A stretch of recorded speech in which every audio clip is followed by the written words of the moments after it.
plot is to prevent, say, an uprising that can lead to revolution. And then in a fraction of time, the whole system collapses. It must be a fragile system if it can be by just a few days. Yes, it is indeed.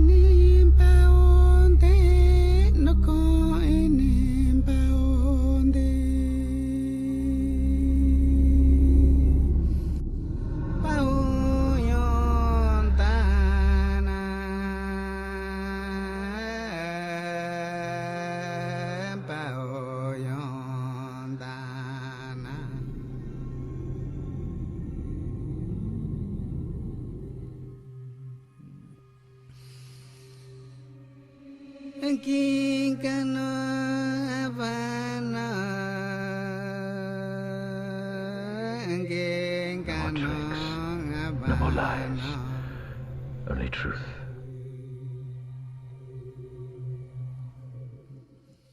Basically, it's a high-efficiency filter and heat exchange system.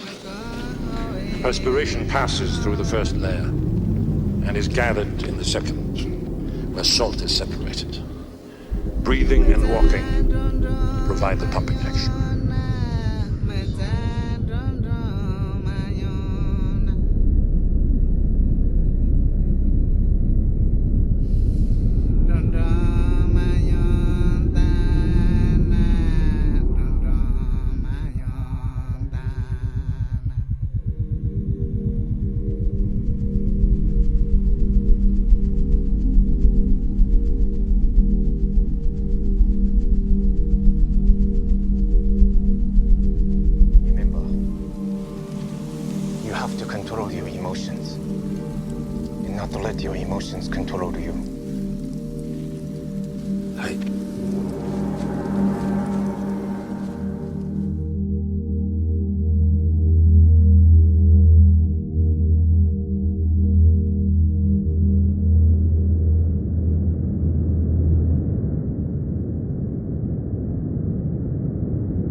Starts, it'll spread to all the turbinium in the planet.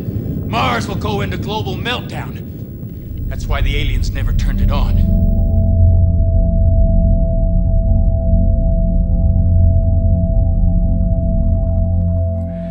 Okay, so I've obviously been putting a lot together for this upcoming year with season 3. And my goal is this year is to no longer consider time. And a lot of my work is centered around jumping through time and realizing your omniscience and your immortality. And I want to bring that to everyone in this reality. And I feel like in order to do that, then we have to be activated, obviously, and we have to be able to go into the centers of our being and begin to operate in the Innerverse. And so that has a lot to do with chakra activation. And so what I will be doing this season is I'll be taking people on a step-by-step tour through their chakras and also giving a lot of pointers as to how to awaken those chakras and activate them in this current reality. Obviously, there's a great deal of work written about chakras and what they do and how to operate them. However, there's not a lot of work written about in this modern time how to not deactivate based on what you're eating and what you're doing and the environment that you have around you and things that are in that environment. So I'm going to go ahead and start. And first, today I'm going to say again, it's a pre-show, so we're not actually going to be going with episode 1, but do realize that the intro that you've seen today is actually the intro for episode 1, and it features the Muladhara chakra. So where we'll actually be beginning is with the Muladhara chakra in about 2 weeks.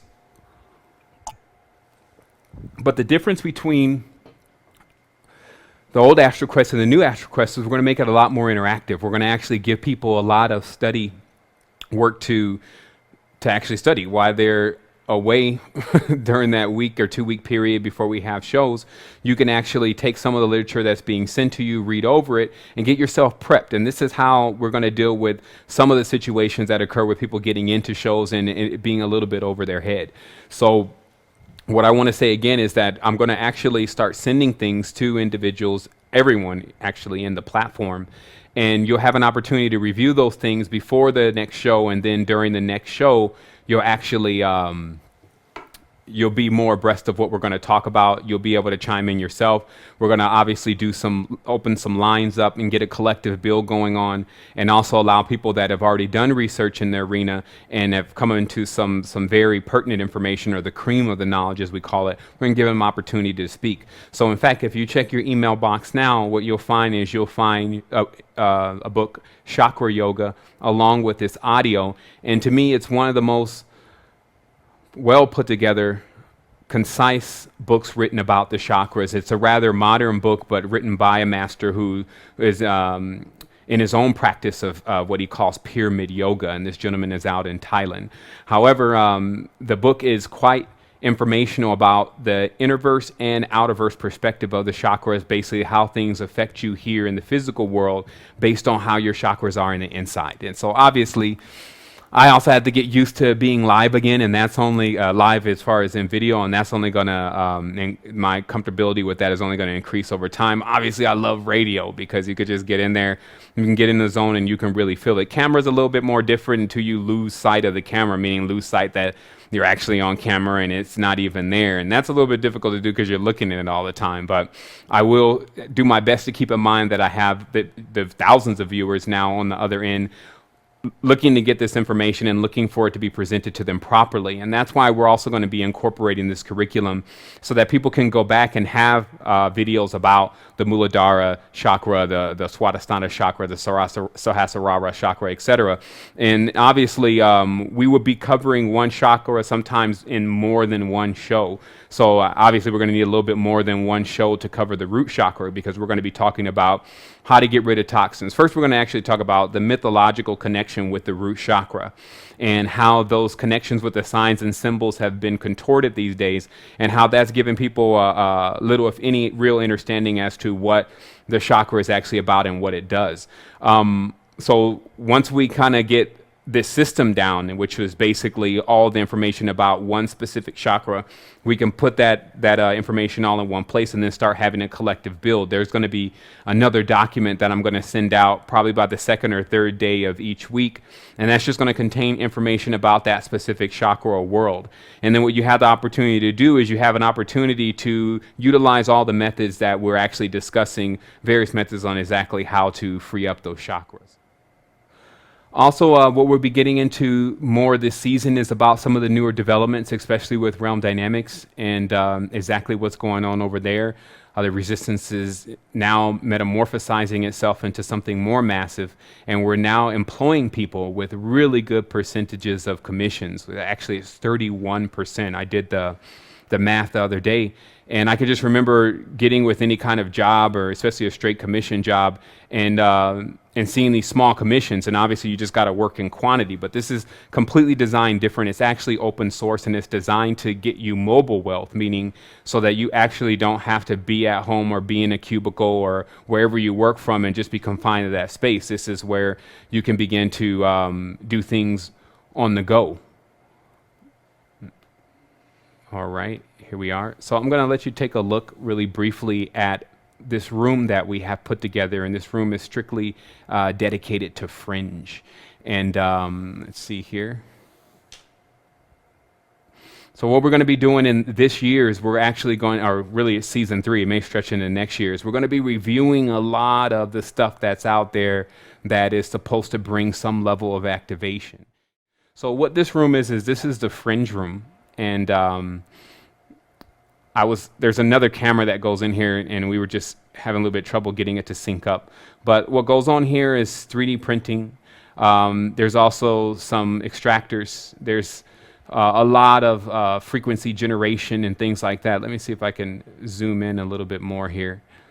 And so we'll have people at these stations, and they'll be teaching you and your children how to do different things. And we think it's an awesome opportunity just to be able to instruct, but on this level, because obviously there's quite a few things going on in the world, and we only have a little time to cover it all, right?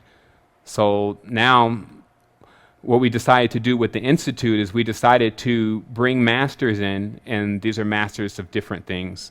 And let's see how that works out. And these are masters of different things. And what they do is they come in and they show us, and here's a more closer shot to the actual room. There we go. I'm also typed the number in to call. I know it's probably going to get pretty intense over here with phone calls coming in, but I want to make myself available for that because I know I've been getting on quite a few shows, and sometimes when I get on a show, the host is got their own agenda. So a lot of times they either don't have a number to call in, or some people don't even know that we're actually on that show. And so to correct all of that, what I'm going to start doing is I'm going to start taking an hour at least of questions on a weekly basis, maybe 2 hours, because an hour is not enough to really get out a lot of questions. All right, so that's obviously gotten itself somewhat complex, but obviously as we work with this a little bit more, we'll be a lot more fluid with it. So let's now test out the phone lines and see how well that works out. And so I love this postseason stuff because, like I said, people get a chance to get on the line, ask some questions. There's no real setup or curriculum for today's message. You can check your email box if you're a member of the Resistance, and you would have gotten Chakra Yoga and the audio. And so that's kind of your homework, is to go through at least the Muladhara chakra, which is the first chakra. And we're going to be talking about that next week. The week after. And we're going to be getting deep into it, and we're going to activate these chakras step by step. We're going to go through all of what's needed. We're going to go into these rooms. We're going to apply it. We're going to have the cameras on, why application is taking place. We're going to get deeper into Fringe. We're going to experiment on some things together. Also, the reason why I have these cameras, and again, we're just synchronizing these cameras now, but they're really for somewhat of a, we can't say 24-hour because that's a little bit difficult to do, but it's actually for live feeds that take place to help you with your daily regimen, because we're always doing stuff around here. We get up, I get up rather early. Obviously, I was up at 4:30 today, but that's generally my time, 4:30, 5:30. I go in and I may do my first round of checking in with the sites and different things of that nature. And then I'll go into making a smoothie or a shake, depending on the protein, the workout. After that is what I choose to, the workout after that is what I use to determine how much protein I'm using, what kind of shake I'm making, if it's a vegetable smoothie. These kind of things I feel it's imperative for people to know, because that's how you keep it going all day and every day. Wholeness, this is Mike. All right.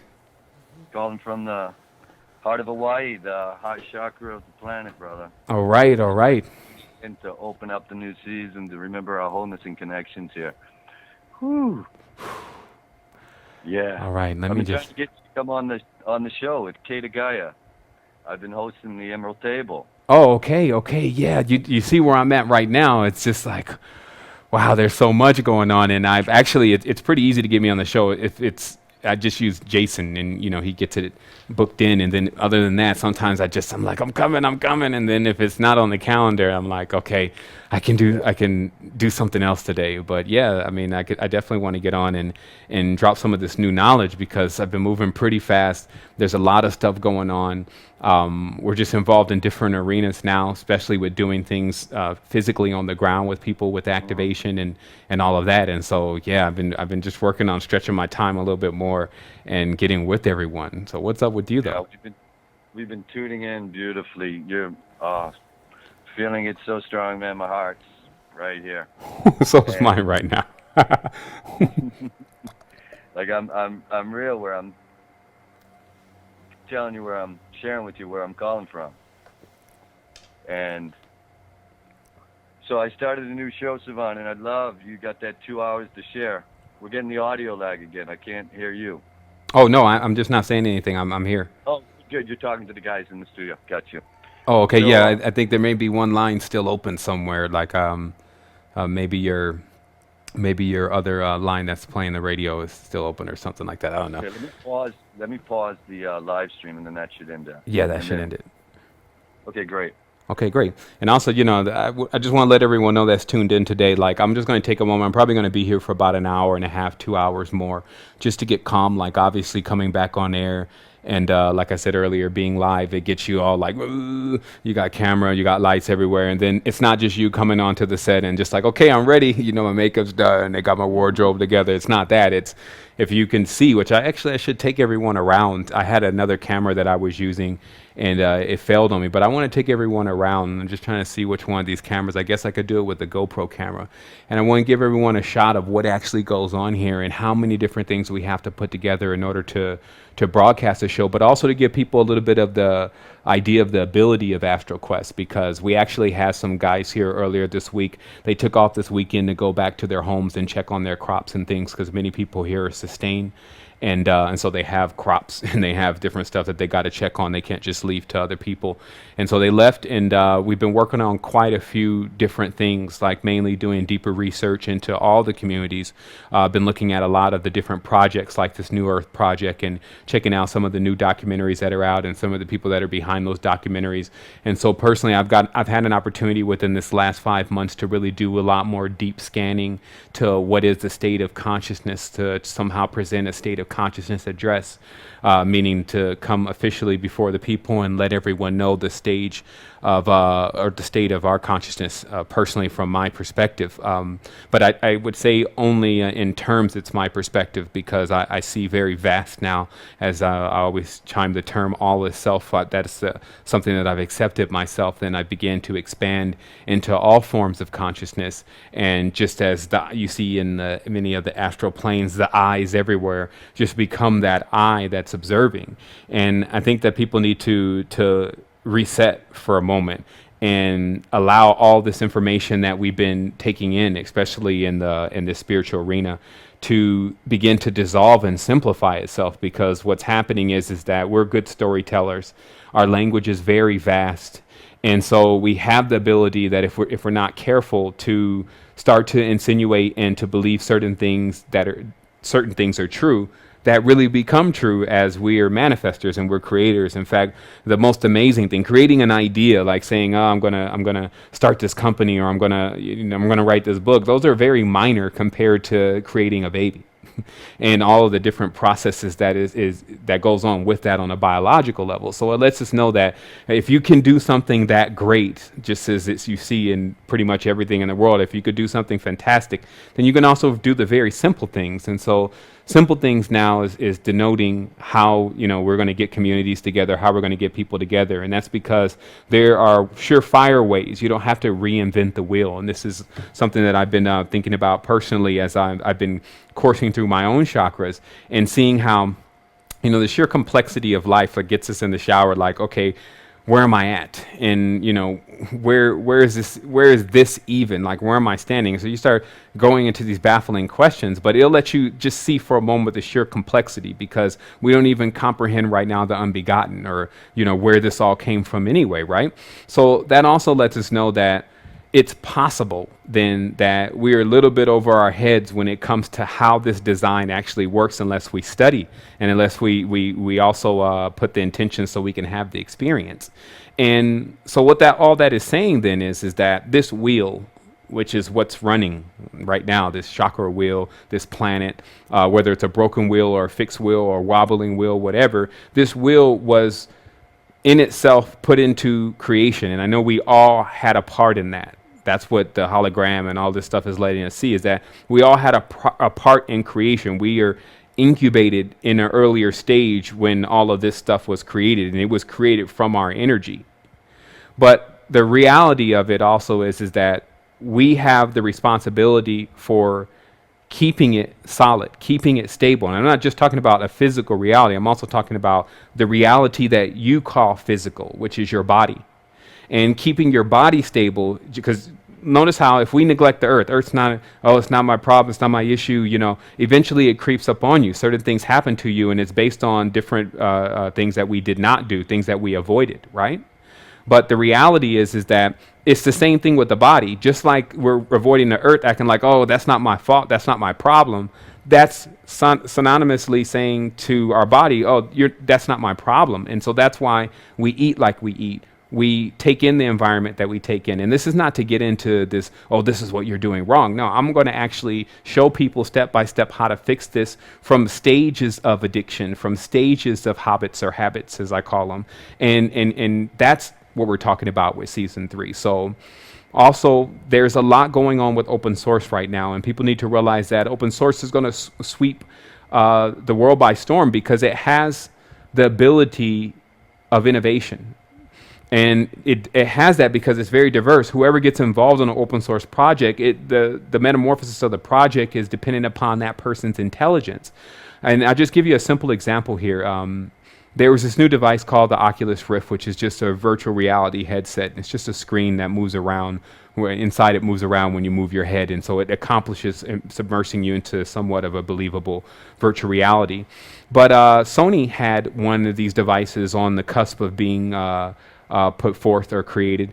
And obviously Sony is not an open source company, but Oculus is an open source company. And for people who don't know what open source is, it just means that anyone can contribute to it. If you have a good idea, good suggestion, if you can program something, if you can make it better, your idea is then reviewed. And then if it proves to be that way, then there's an upgrade made to the device. Now, with something like Sony, let's take a PlayStation. You can't update Sony PlayStation. You can't make your own game for Sony PlayStation. You can't make your game, put it on a disc, put it in PlayStation, and it's going to play. You can't do that because it's closed source, it's copyrighted, right? So what happens is and I'm just giving an example here, with a little company like Oculus, it's now in hundreds of millions of dollars because they've made their platform open source, and now people are creating games and doing different things for the device. So this is a very interesting perspective because it actually works on everything. That if you create, which is what I'm developing now, and along with quite a few others, open source spirituality, which is a help desk where everyone is contributing their spiritual knowledge, and also people are contributing that knowledge and logging the results of that knowledge. So that way we start getting, like Reddit, to the best answer to the question, like, how do I activate my root chakra? But what happens is we have so much in this division, in this phi, that we have to actually focus on something. We have to choose what exactly we want to do. If not, as we're going into these activations, and activation is more about connectivity, more about experience, we may start to try to experience every little small piece of the division in this reality. You know, that's still going outwards, but outwards activation. People need to understand there's an implosion in that form of activation, and there's an explosion in that form of activation. So this is about becoming very choosy to what you spend your, let's say, 14, 15 hours or 16 hours a day that you are awake and you are present. Being choosy as what you can actually immerse yourself into, because of what's going to allow you to start running this clock more perpetual. Like right now, I'm at 3.5 hours worth of sleep. I don't feel tired, but it's a specific kind of a regimen. It doesn't mean a diet of just things that don't taste great and all that. It just means an actual way of life that you keep up into a point where it creates an environment or reality.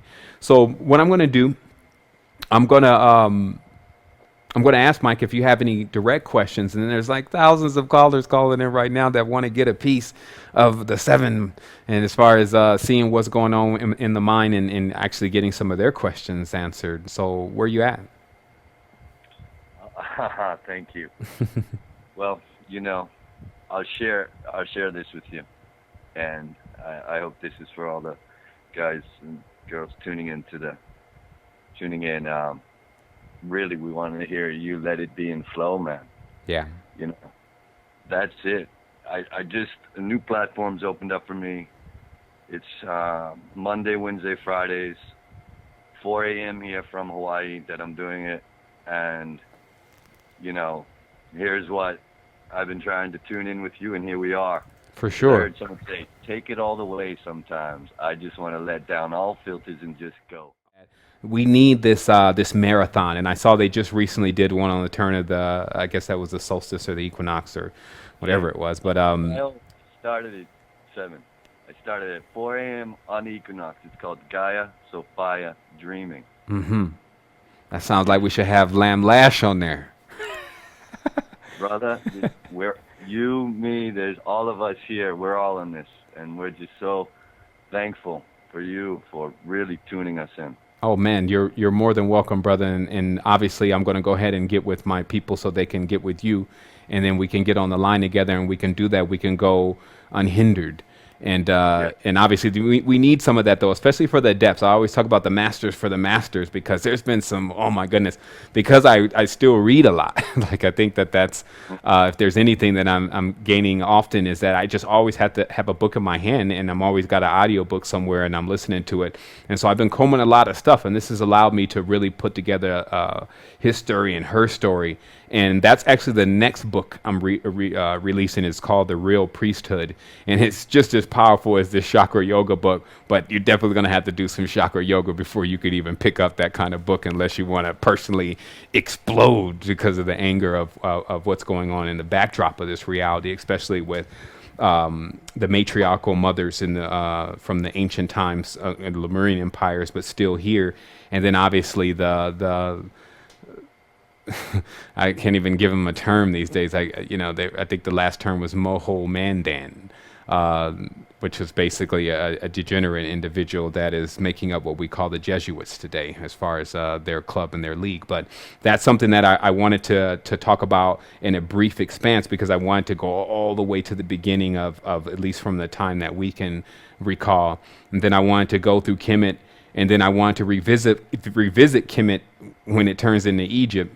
I wanted to get into the Indus Valley and what was going on there, and how those people came from what we're calling today Nubia, or the Punt area, and then how you can actually tell all the people called Indians based on the hair and the actual cut of the follicle of the hair. And so these kind of things, getting into that so we can watch how the world's been changing. And then we can start becoming prepared for the next level of changes, and even making adjustments, because we're in our own vehicles, so we have an opportunity to begin to project our own shape onto this reality. So that's what's up, brother. So I'm gonna go ahead and be getting with you, and so that way we can do a nice show soon. And then obviously you know how to get in touch with me in between then, and so we'll be talking. Yes, wholeness all. Okay, wholeness. All right, so those who are calling in, I will say, obviously you can just say hello, but there are some people who do actually have some questions, and I'm going to try to get through questions very briefly today. I know sometimes I can be a little long drawn out, so I'm going to go ahead and take this call from 619, because they've been calling in a little bit. 619, you are on Astral Quest Season 3 Wholeness. Hi. Hey. This is Christina. Good day. I'm not talking to Sevan right now, am I? Yes, you are. Yeah, there's no, I know there's sometimes like a person that picks the phone and says, okay, are you ready? Okay, great. Well, I'm so glad to have gotten through, and you've been such a bright light, and I'm grateful to have you leading the way on the path. Thank you. And I'm looking for your guidance on a couple of questions that have to do with diet and yoga. Okay. And one of it is, I've practiced many forms of yoga over the decades, and I've got pretty immersed in Kundalini yoga and was a Kundalini yoga instructor. And since I've been receiving your teachings, I've come to understand that the chanting that's integral to the type of Kundalini yoga that I was practicing may be giving energy to forces that I don't want to participate with. And I wondered if you had a comment on that, or could kind of give me some guidance, or maybe there's another type of yoga that would be more effective. For sure. Just to be as brief as possible, what you're dealing with language, especially the tones, vibrations, and mantras, is you're dealing with pieces of creation. And so language is a very integral part to the three-dimensional reality. So there's no talking in the astral plane is how we understand talking. So, or I'll say not so much as the astral plane, because there's a plane of the spirits, but the planes where everything is still connected. There is no taking apart words. There's no denotation to, this is a lamp and this is a chair. And this is what keeps that reality freed up as far as its energy is concerned. Some call that the subjective plane. Okay.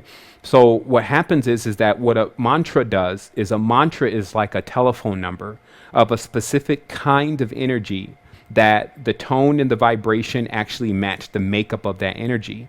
And that's done, of course, through words. And many of the different languages kind of encase more ability to evoke or invoke certain things. Like the English language is it has a certain level of deities in it, but it can't reach into a certain level of deities. And I'm meaning this by energy, meaning that the English language does not have words like Sanskrit that roll off the tongue like that and that are fire languages, because there's a limit to what can be evoked in the English language. So when you're dealing with a language like Sanskrit or Tamil, the ramifications change. So what happens is that there are these ancient energies. And what happens is also that some mantras equal energy. It's almost like you're building something. So one simple ma may mean the foundation, but then when you add other things to it like ka and ba, and then you keep building it, then it starts to develop just like a body. And so what happened in the ancient times is that obviously they were fully aware of this,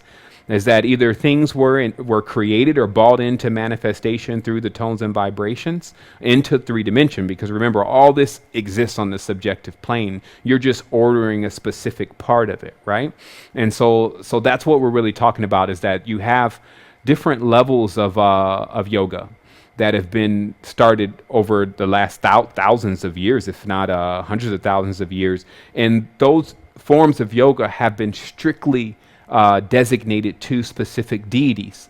So then you do get a situation very similar to what you're dealing with in the religion, is you're getting a pantheism, which means all the stages of the sun, a panning of a left to the right of all the stages of the sun, including the underworld. And you're getting in that pantheism specific energies, and those energies, those tones of vibration, generally in organized yoga, is given to you in the order of you actually unlocking those centers and confronting what would be an eidolon, basically a real energy that has been formed off the ideas or collective ideas of those who have been evoking and enchanting it.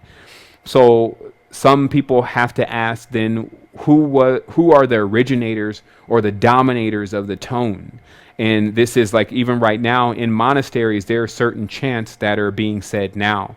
And so if we say those chants here and we say them long enough, we can resonate with them over that distance. Okay.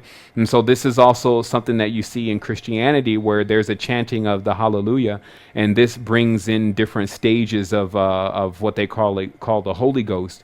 And this is done for hours before the person can become resonant with something else, or maybe churches, cathedrals, bells, etc., that are chiming off that frequency or vibration. So you see that this is really nothing this is nothing new, in a sense where there are a lot of different factions that are using mantra in order to hone in energy from other individuals. There is a deeper level to this, though, and I think that we have the opportunity to look at both sides of this, that our names even now, and many of us have these angelicized Roman names, but these names also are our mantra. And I was even noticing why is it that the child has to call us mommy or daddy? Like I'm not daddy, like that's not my name. And so, but the daddy name, which is a lot of D's, by the way, and we know that what that means. But the daddy name is chanted by all children when they're in their other form of language still. Like most of the children learn this word step by step. So before then, when they're being told the word daddy, then they start to conceive it in their mind in this not new, but in this fresh framework of theirs, meaning they don't even know language yet. They know what they want to do, and they do it. They don't have anything interrupting like language. So when language interrupts the child, it interrupts the child with the mantra daddy. Now, obviously there's the emphasis on the D's, but the D's are half circles. And so half circles create imbalance. That's why Diablo, death, divide, all these words begin with D. And so this is when you see words as symbols. So then let's go back to Sanskrit again. And then when you take a word and then you know how to write it out right in Sanskrit, it makes a specific symbol. And in that symbol, those curves in that symbol are, if you want to give it the term, the deity that is being evoked or invoked. So I won't say bad or good one way or another. What I'll say is that you look at the construction of the word, because there are tones. Like if I just said, is someone going to get on me and say, oh my goodness, don't say anything, you're evoking, right? In Kundalini Yoga, the most common thing that you're chanting is Sat Nam. Right. Well, I mean, that's specific. I mean, obviously, Sa, or the entity known as Sa, was a very well-known entity in Egypt and many other places, and that's why they still say Sat Sung, Sat Nam, Sat is truth. And what this basically means is that the base pillar, which is the Saturnalian principle, is the foundation to all knowledge, because, and let me just explain what these metaphors mean. And it's because this Saturn motif or archetype is supposedly very weathered, meaning been in the dimension for a prolonged period of time. This is why this entity is often connected with serpents because of their age. It's also connected with lead, because lead is what the final outcome of all elements are if they stay below the speed of light. It's always related to a very old man with a beard, etc. So what this means is that many of the elder beings that were here, and their story is entirely different, we won't get into it today, but the different things that they had done throughout the galaxy landed them here and put them in a position to where they chose to become dominant over the species here. And this is within every religion. This is not just something like, oh, here's a story. If you look in every single religious book, you find one deity exclaiming that is the only deity and exercising some level of dominion. It's just with the new religions, many of those new deities, because there is a whole new round of deities, are eidolons, meaning that the British and the ones who are calling themselves Jews had already realized with the tones and vibrations that they learned from the Cometans that they could design their own deities and that they could use those if they can incorporate those deities in a language, then they can control the people through these ideas of who the deity was. And this is the same if you look in the ancient tradition with the Kemetans, with the ancestry, that the names of the ancestors preserved the energy of the ancestors, and ones who wanted to get in touch with that energy would only need to say those names. The only thing that needed to occur was the flame must be kept lit, meaning that at 24 hours a day, 7 days a week, there must be a repeating of the word, like the link should never break. And this is why there's a lot of words there. That's why they call it the lost word. There's words that are the missing links between a person and their ancestors, because it's just a simple thing. If you were tracing your ancestors, you would continuously, to stay in line with them, name yourself after them. So that way it would be easy to stay in remembrance of them, because every time someone called you, they would be calling the ancestor. You see what I mean? So that's also how, if you notice, all names in every culture are supposed to be based on their ancestors. It was in the ancient times. And now, obviously, people have been given a new ancestor. They've been given a new history. And this new one is somewhat synthetic. Understand the difference, because when all of the ancestors belong to all of us, like this, and I'm just not talking about African ancestors, Polish ancestors, that's not what I'm talking about. All the ancestors, the collective energy, they've gone into a space where they're all collected, right? But the synthetic ones, which are archons or eidolons, these function as basically illusions. But they are alive because there's a large collective group of individuals that have energy, i.e. humans, that are powering them. So it's it's close, and you have to understand the variations. It's close to what you would see as ancestral worship, except when you're given new ancestors. So thus you're not actually worshiping yourself, because people need to realize that the ancients had a very clear idea of exactly what was going on, especially as far as what the people who were crossing over. So it wasn't worship that was being done. What it was is very similar to, if you have a family member that you love, you go and visit them, you go and see them. And because there was no wall between this plane and the spiritual plane, many people chose to interface with their ancient ancestors, especially within these pyramidal structures, different structures that correspond to the stars, because if you notice in the Greek traditions, they always give you a story and then they tell you that they placed them in the stars and that's where they are now. And then sometimes it's hard for us to connect that, like, okay, so they acted out this whole thing, Queen Cassiopeia, and then because of what happened, now she's in the stars. How does that work? And it's because what the ancestry really is it's the actual configuration of energy within the sky. And it gets into things that are much more complex, but very simple when you just understand sound is shape, is color. meaning that everything that we say and everything that we do does bring out some type of tone and vibration. However, is it deformed? Because with English missing half of its which you're missing half of the English language. I think there was a story called Half Magic, where a kid had to wish for something twice in order for him to get it, or else he would get it in half. But what happens with the English language is that it's not completely constructed. So this is what also has us like, what does all this really mean? And, you know, I don't understand. The only way that we can actually not understand is if our language or our form of communication is not allowing that message to be transparent. So that's what I'll say about that. It sounds like it's you need to be careful with your mantras and your chanting until you fully understand what you're really saying and who it's related to. Right, because, and also realize that this is a real physical thing. What happens is the body has to change vibration in order to be able to lock on to the frequency. So this is why prolonged chanting. Now, I'm not saying that if you say a name one time, you know, unless you're very, very subtle and ethereal, which you know not to do, and this is kind of something that accompanies when you get into other spaces, that you know not to say anything, because you know whatever you say is going to come into manifestation. So if a person says something in the physical reality like a name once, because the reality is so dense, it's not going to move the reality. But if the person is saying that name over and over and over again, then they actually change the vibratory frequency of their body. They break their shell.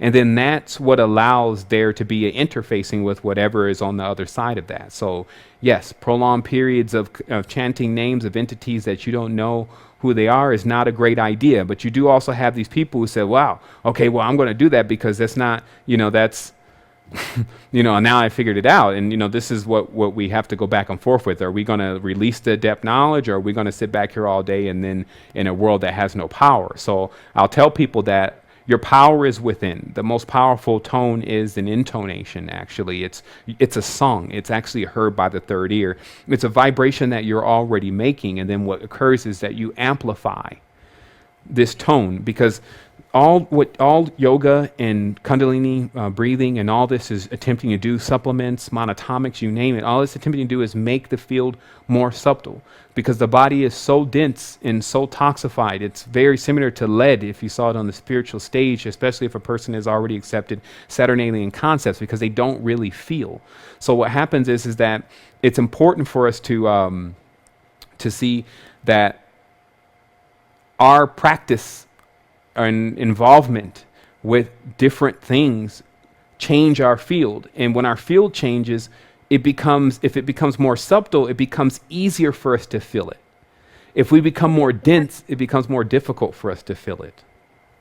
So that leads me to my second question, which I'm with you there on cleansing my body, mind, and spirit, and doing what I can. And in so doing, I have completely become as vegetarian or vegan as I can be. And I have practiced vegetarianism and veganism in the past, and unfortunately, through living in South America, I contracted some really serious parasites that went untreated for about a decade. And then I found a functional medicine doctor here in San Diego who helped me with that. And for the last 8 years, I've been repairing my intestines from that damage.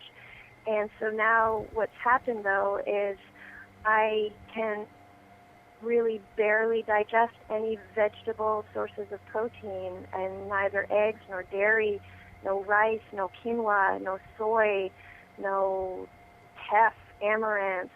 I can barely do some legumes and some nuts.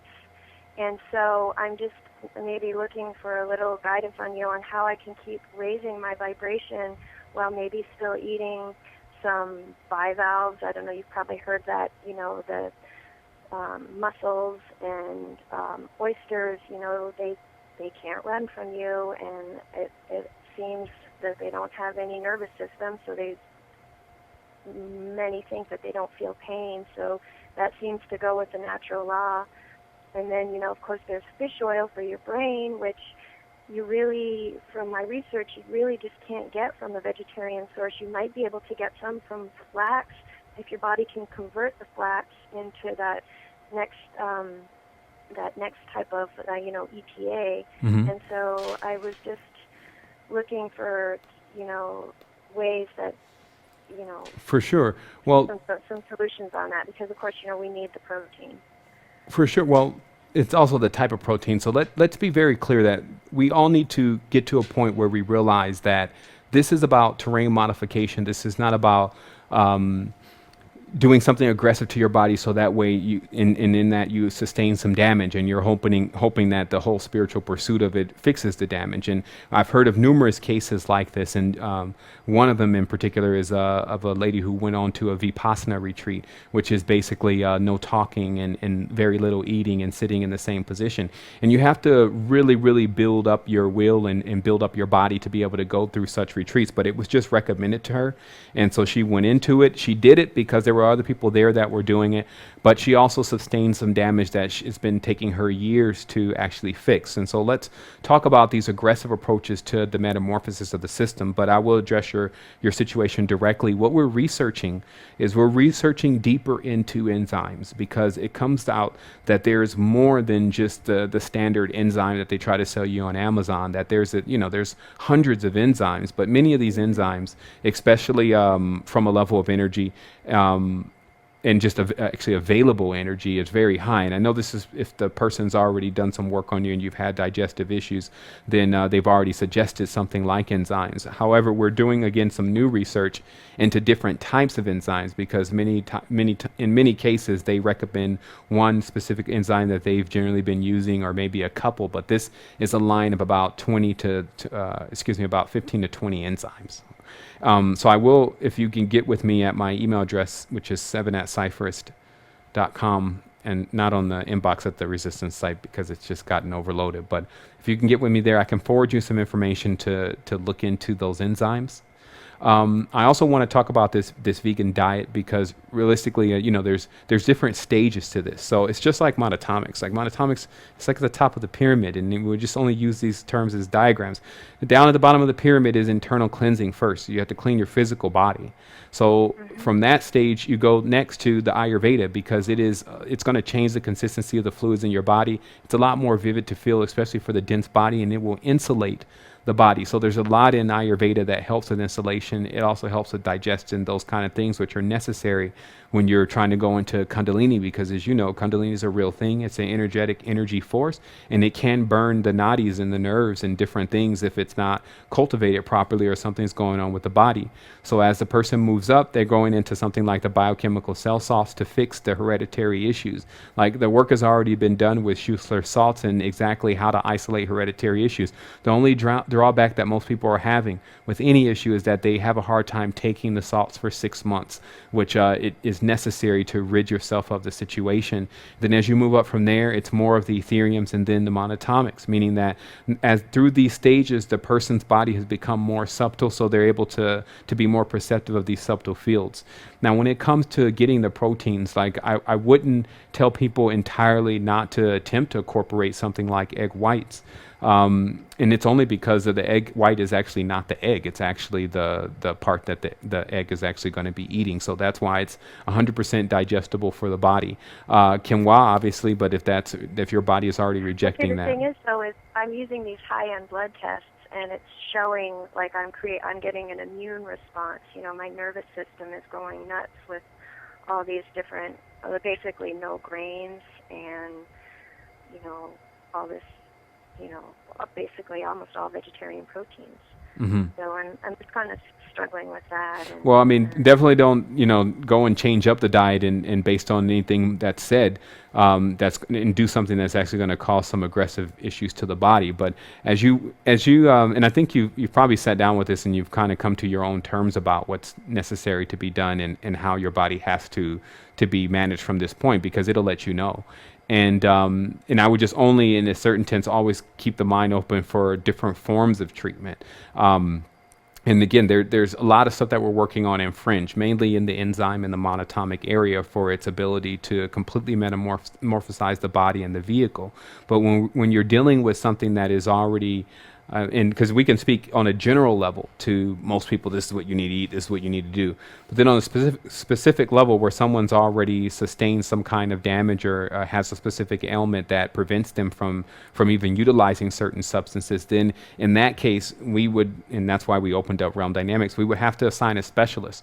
And the reason is because that person has to know more about the situation. They have to be able to understand the lifestyle completely for them to be able to make a proper suggestion. You see what I mean? Because if we're on the air and then I'm saying, hey, go and do this, and then, you know, you go and do that, and then, or something that you've already done, because it sounds like to me personally that you're very intelligent, so you've already been on top of fixing this situation, and you've come to certain means with things that are allowing you to be able to function. But it's an entirely different thing, like as far as being able to function versus, you know, getting into this whole subtle spiritual field of hypothesis of what can go on in spirituality and where we're to go. Meaning that if someone's bleeding on the floor and then there's a rag there, someone says, that's not organic cotton, it's out of place. So we have to also be very, and this is why I say we have two sides. We have this side that goes to the dream world, goes to the illusionary astral plane where there's limitlessness and all these kind of things. And then also comes into this reality to where, you know, there's very close to the same thing going on, but just at less magnitude. But because we live in those two worlds, we have to at times base our decisions on what we're doing with sound reason. And like I said, keep working to increase the body and trying Fringe. That's what I always do when I run into something that I know I can, especially since you have access to blood analysis, and I'm not sure exactly how much that's costing, but here was another suggestion. A lot of times we attempt to, and as I said, it'd be good to assign to you a specialist because I know someone who knows a little bit more directly about this kind of stuff. But a lot of times we attempt to take certain substances or supplements in their vegetable form. And obviously it's always better to have some kind of organic organism digesting it and then giving it to you so that way it's easier for you to digest. However, we should see that the enzymes in a certain case, let's just take that subject, actually allow you to not only just digest food, but they also digest minerals and things. So what I'm saying is that a lot of these substances that we're looking for, the body is looking for, is just found directly, like B12 and these different kind of things are found directly in there in very decent non-toxic forms.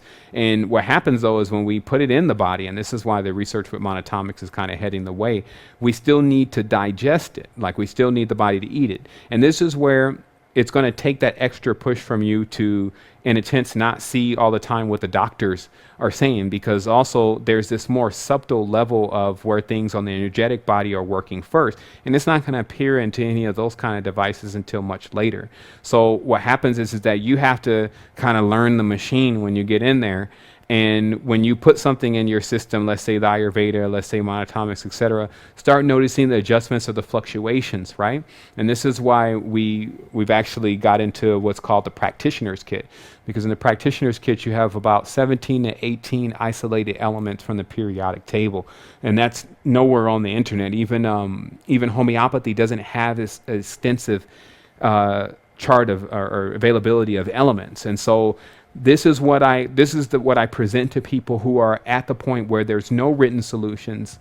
They're dealing with a situation. They know they can fix it. They see the fluctuations, like, and what I mean by the fluctuations is if you take one thing and you sleep better, but the digestion's not as good, or the digestion's horrible, but or the digestion's better, but the sleep is horrible. Those kind of things are worked out within creating formulas for yourself.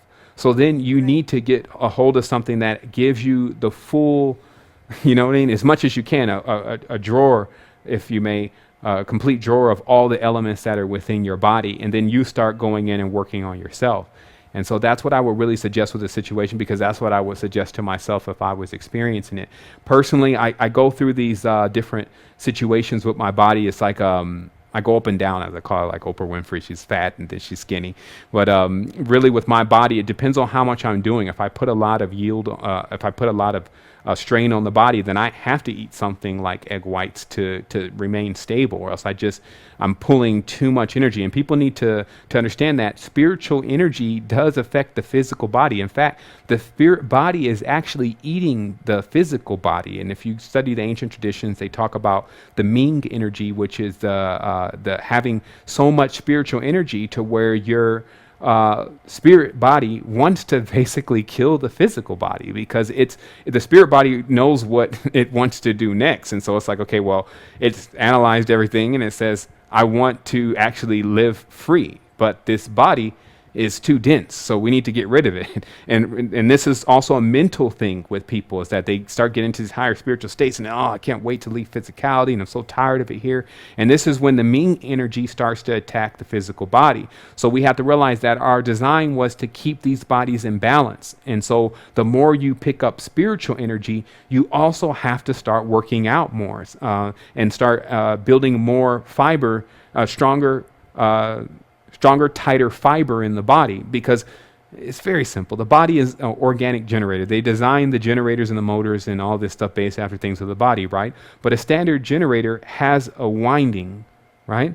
And in that winding, depending on how tight it is, and obviously it needs to be perfectly wound, but the tighter it is and the more perfectly it is wound, the stronger the generator. So the same thing with the body. The same fibers that you're seeing on that generator actually are muscles. And so the tighter those muscle tissues are, the more they can actually handle the current. And then obviously doing Kundalini yoga, you're aware of this. Even some days you can rub your hand across the back of someone and you feel like this electric field to a certain degree, or something like a buffer behind them. And if you're not feeling these things, because this stuff is very vivid, if you're not feeling these things, this 100% means that the body is too dense, and you have no choice but to begin to climb the ladder, meaning that the body system is not conducting properly, and you have to start isolating how to get that conductivity back online. Wow. Okay. Thank you so much for taking my call. It's been really helpful, and it's further, reinforced that you just are always spot on with the information that you give out and responding to people individually. And please just keep doing what you're doing, all right? You got a lot of support here. Oh, well, thank you. I mean, and that support does help. I can definitely say that sometimes it gets a little intense, but it makes it really simple when everyone is here. And the interesting part about it is, especially as I can just get more unpacked, because that's why I tend to like to keep doing shows, because you get used to it, then you jump on, and then everything is more free. But a lot of these questions that people... You always seem like you're just natural on there, so don't worry about any of that, okay? Well, maybe if you were looking inside of my mind, you would see season 4 is still unpacking. I'm still trying to get the whole story right about 20 billion years ago. But yeah, I do appreciate you calling in. One breath at a time, Sevan. Yeah. And I'm ready to. I'm activated to assist you in whatever way I can to free humanity from our bodies, our pence. Awesome. And I will let everyone know to take a look into the specialist program at Realm Dynamics. It's not only an opportunity to make some current, not just that, it's also opportunity to learn, because we're doing courses and we're teaching people about how to look into each substance. And this is something that we're going to be launching much further now that everything is set up. And so, yeah, it just gives an opportunity to get involved with something that's really awesome, because we're isolating what a lot of the elements that have never been tried before can do for the body in the state in which they're safe. So it's an awesome time for us. Keep it up. Thank you. Okay, thank you.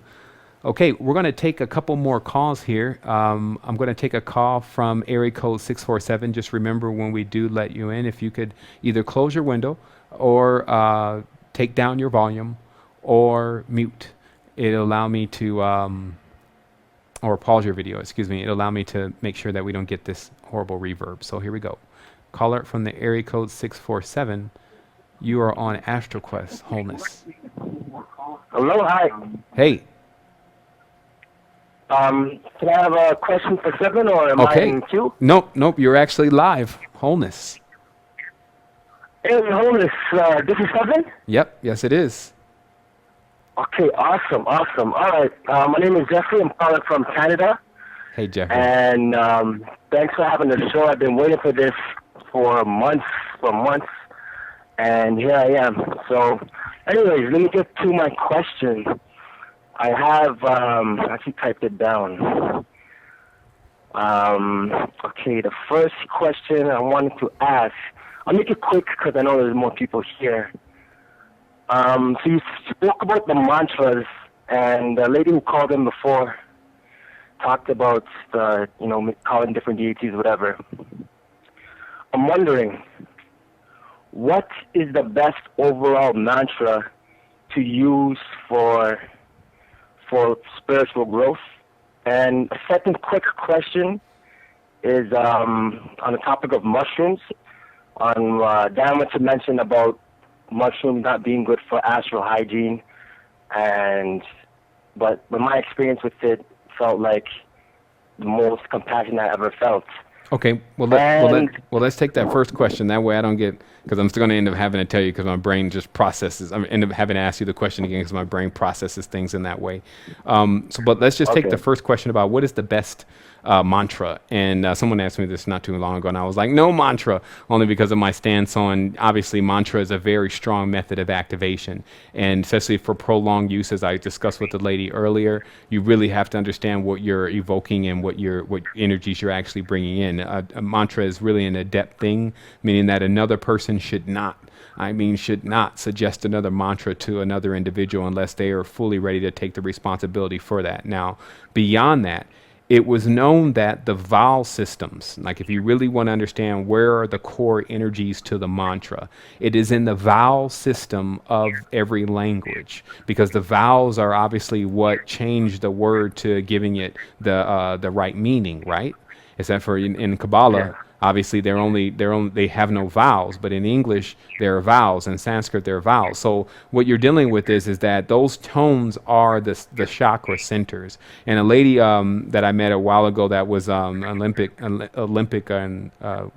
champion or something like that, and she had gotten into this dancing with this stick and metamorphosizing herself with balance and all these things. And she said that the only thing that she really did was she toned the vowels. And so what I would do is I would go to the simple scale of melody, and I would start working, just like in a singing course, working on the different sounds that correspond to different parts of your body. And obviously, in our next show, we'll be working with the root chakra first. So I'll be releasing all of the sounds that correspond to the root chakra. And the difference between these sounds and deities is, well, remember, if it's a deity, then it's a completely built transformer, okay? And if it's a tone or core essence or energy, elemental vibration, then it's generally a short 2-letter, 1-letter tone, okay? So we're going to be talking about those tones, and then when you say those tones, you'll feel the vibration coming from that area or that center. So that's what I would say about these tones, sounds, vibrations, mantras, etc. And Kevin, one thing, I'm calling long distance on my phone, so I don't want to have an expensive bill, so I'm gonna take the rest offline. But I just wanted to drop the last question so you could cover that. I weigh a lot of copper, and I just wanted to get your view on how my energy is being affected also, and if it's making me dense or maybe having a certain deity or planet on me or whatever. Anyways, thanks for the call and wholeness. All right, wholeness.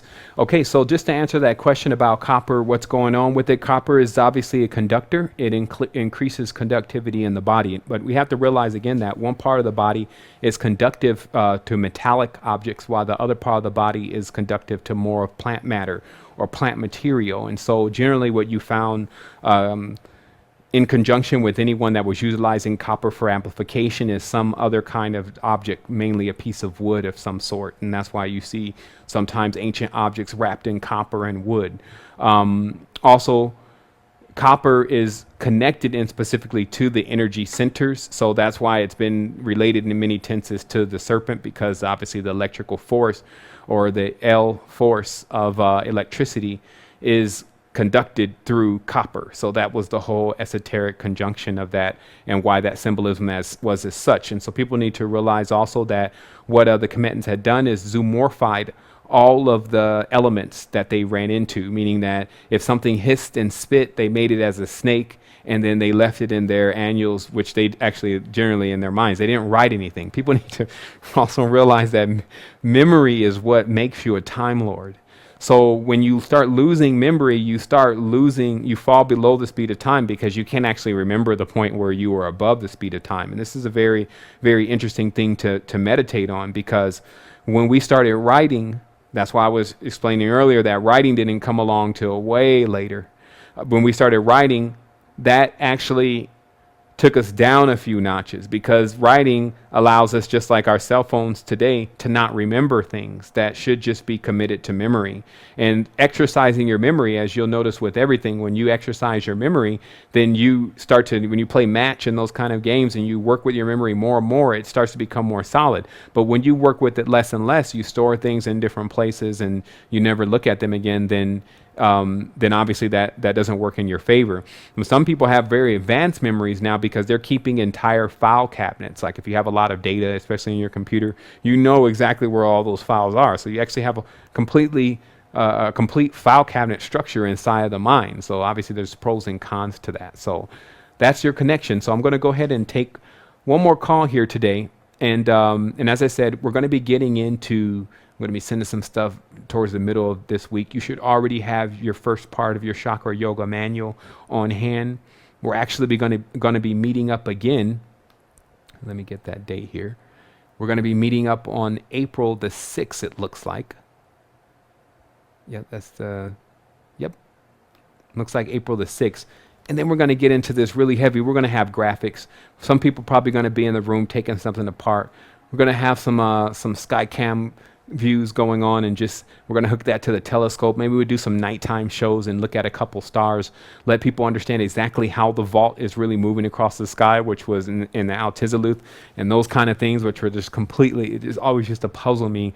And then I started getting it, because what happens is that if you realize exactly where you are and how this dome is moving, because it's like you're in a gyroscope, then, as we call it, the dream scope, then you start being able to pinpoint exactly where you are on a subconscious level. On a spiritual, more astral level, you get a chance to triangulate yourself. And this begins to convince you of who you already are. So if someone tells you you're not a king, if somebody tells you you're not a being of deity or a supreme or whatever, then they're not in the know, because we're everything. We've always been connected to everything. As you see at the beginning of this video, we show some visual displays of it, but we've talked about it for years. This connection doesn't not exist just because we think that we're separate. Meaning that if for one point we're like, no, it's just me, it's me against the world.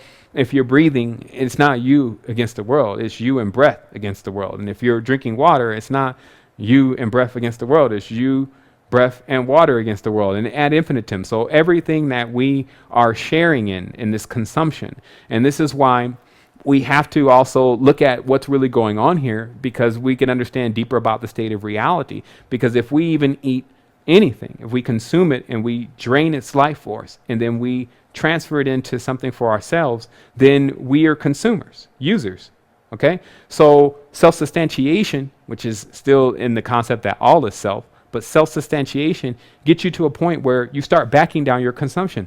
You actually become the Prius of the universe. You're welcome in other frequencies or higher states of consciousness because you don't consume a lot. If you ever are with someone and those people are on a higher stage of consciousness, and you come in and you start consuming everything, you're consuming energy, consuming food, consuming time, then those individuals have no choice but to release you from that environment if they expect for that environment not to be pulled down. This is happening on the spiritual plane. It's by default. This is not even a choice that's made. You can't get into the higher states of your consciousness until you actually figure out how to be less dense and actually allow your bodies to come into balance, because that's another thing. It's not about just killing your physical body and getting into only your spiritual side, because then you don't fulfill your promises, don't fulfill your obligations and your duties to this reality, to as it being a garden, having children and having seeds and plants here that you need to actually be tilling and you need to be taking care of. So we're going to go ahead and take another call here.